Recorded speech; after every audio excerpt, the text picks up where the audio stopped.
పల్నాడు జిల్లా దాచేపల్లి మండలం గామాలపాడులో పోలీసులు కార్డన్ సెర్చ్ నిర్వహించారు. ఇన్ఛార్జ్ డీఎస్పీ వెంకటరమణ, 5 సీఐలు, 10 మంది ఎస్ఐలు ఇందులో పాల్గొన్నారు. సరైన పత్రాలు లేని 40 ద్విచక్ర వాహనాలతో పాటు పలుగులు, గొడ్డళ్లు స్వాధీనం చేసుకున్నారు. ఈ సందర్భంగా గ్రామస్తులకు డ్రగ్స్ వాడకాలపై అవగాహన కల్పించారు.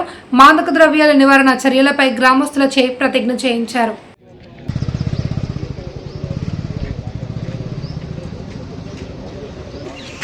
ప్రతిజ్ఞ దేనికి సంబంధించిందంటే మాదక ద్రవ్యాలను మనం వాడకూడదు. మాదక ద్రవ్యాలు మన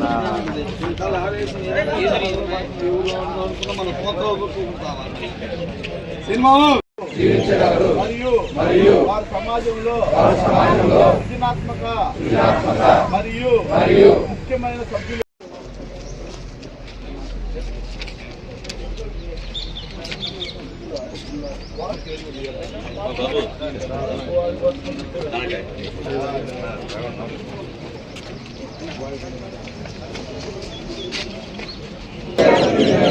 అరికట్టేందుకు సహకరిస్తామని ప్రతిజ్ఞ చేస్తున్నాం.